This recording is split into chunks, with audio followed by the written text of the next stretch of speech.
Hi viewers, welcome to filmy beat. నేను మీ అనుష. ఆంధ్రప్రదేశ్లోని విజయవాడ నగరంలో 12 ఏళ్ల తర్వాత ఎగ్జిబిషన్ ఏర్పాటు చేస్తున్నట్లు వార్తలు వస్తున్నాయి. దసరా ఉత్సవాల్లో భాగంగా వన్ సిటీ వన్ సెలబ్రేషన్ అనే థీమ్తో గ్రాండ్గా విజయవాడ ఉత్సవ్ నిర్వహించడానికి సన్నాహాలు జరుగుతున్నట్లుగా తెలుస్తోంది. అయితే సెప్టెంబర్ 22 నుంచి అక్టోబర్ 2వ తేదీ వరకు ఈ సెలబ్రేషన్స్ జరుగుతాయని సమాచారం అందుతోంది. అయితే ఇక్కడ విశేషం ఏంటంటే ఈ వేడుకల్లో టాలీవుడ్ స్టార్ హీరోలైన చిరంజీవి, నందమూరి బాలకృష్ణ, పవన్ కళ్యాణ్లు సందడి చేయనున్నారని అంటున్నారు. దసరా సంబరాల్లో భాగంగా నిర్వహించే విజయవాడ ఉత్సవ్లో చిరంజీవి, పవన్ కళ్యాణ్, బాలకృష్ణ సినిమాలకు సంబంధించి ఈవెంట్స్ నిర్వహించబోతున్నారు అని చెప్పి ఫిల్మ్ సర్కిల్స్లో అయితే ఒక టాక్ నడుస్తోంది. ప్రతిరోజు ఒక్కో సినిమా ఈవెంట్ జరిగేలా ప్లాన్ చేస్తున్నారట. అయితే ముందుగా ఓజీ ప్రీ రిలీజ్ ఈవెంట్కు విజయవాడ ఉత్సవ్ వేదిక కాబోతోందని తెలుస్తోంది.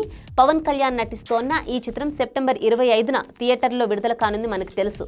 అయితే ప్రమోషన్స్లో భాగంగా ఈ నెల 22న విజయవాడలో గ్రాండ్గా ప్రీ రిలీజ్ ఈవెంట్ నిర్వహిస్తారని సమాచారం అందుతోంది. అలానే బాలకృష్ణ, బోయపాటి శ్రీను కాంబినేషన్లో తెరకెక్కుతోన్న అఖండ 2 మూవీ ఈవెంట్ కూడా ఏర్పాటు చేస్తున్నారు ఇదే ఉత్సవ్లో. ఈ సందర్భంగా సినిమాలోని ఒక సాంగ్ను ఈ ఉత్సవ్లో రిలీజ్ చేయనున్నారట. ఇక చిరంజీవి నటిస్తున్న మన Shankara Varaprasad Garu cinema first single launch event కూడా అక్కడే జరగనుందని అంటున్నారు. సినిమా ఈవెంట్స్తో పాటుగా మ్యూజికల్ కాన్సర్ట్స్, అలాగే మ్యూజిక్ బ్యాండ్లు, స్టాల్స్ ఏర్పాట్లు చేస్తున్నారని తెలుస్తోంది. 10 రోజుల పాటు జరిగే ఈ వేడుకల్లో AP deputy CM Pawan Kalyan, Hindupuram MLA బాలకృష్ణతో సహా పలువురు సినీ ప్రముఖులు పాల్గొంటారని ప్రచారం జరుగుతోంది. ఒకవేళ ఇదే నిజమైతే గనుక విజయదశమికి విజయవాడ నగరంలో సినీ ఈవెంట్స్, సెలబ్రిటీలతో సందడి వాతావరణం నెలకొనే అవకాశం అయితే కనిపిస్తోంది.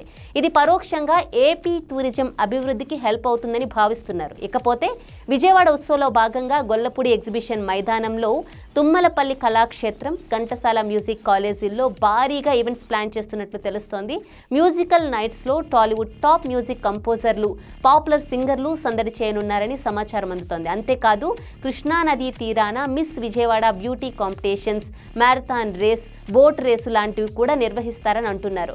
ఈసారి వైభవంగా దసరా సంబరాలు చేయడానికి ప్లాన్ చేస్తున్నారని అంటున్నారు. మరి దీనికి సంబంధించి అధికారిక ధృవీకరణ అయితే ఇంకా రావాల్సి ఉంది.